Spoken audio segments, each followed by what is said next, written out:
Bharuch ST depot ખાતે નવી ફાળવવામાં આવેલી ભરૂચ પાટણ બસનું આજરોજ ધારાસભ્ય રમેશ મિસ્ત્રીના હસ્તે લોકાર્પણ કરવામાં આવ્યું હતું। રાજ્યના મુખ્યમંત્રી ભૂપેન્દ્ર પટેલ અને નાયબ મુખ્યમંત્રી હર્ષ સંઘવીના હસ્તે 182 વિધાનસભા બેઠકો પર 182 બસોની ફાળવણી કરી લીલી ઝંડી બતાવી પ્રસ્થાન કરવામાં આવ્યું હતું, જે પૈકી એક બસ ભરૂચ એસટી વિભાગમાં ફાળવવામાં આવી હતી। જે એસટી બસનું આજરોજ ધારાસભ્ય રમેશ મિસ્ત્રીના હસ્તે લોકાર્પણ કરવામાં આવ્યું હતું, જે બસ ભરૂચ પાટણ વચ્ચે દોડશે।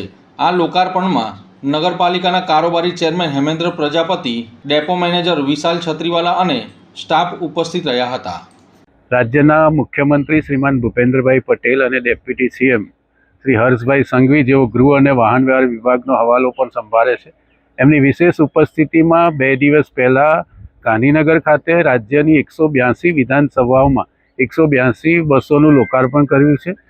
એના ભાગરૂપે આજે ભરૂચ એસટી તંત્ર દ્વારા ભરૂચથી પાટણ, અમદાવાદ, મહેસાણા થઈને આ બસનું લોકાર્પણ કરવામાં આવ્યું છે। અત્યાર સુધી ઉત્તર ગુજરાતમાં જવા માટે સીધી કોઈ કનેક્ટિવિટી ભરૂચ જિલ્લામાંથી નહોતી। આ બસનું લોકાર્પણ થવાથી ભરૂચ જિલ્લાના નાગરિક ભાઈઓ બહેનોને સીધી ઉત્તર ગુજરાતની પણ સેવાઓ મળશે।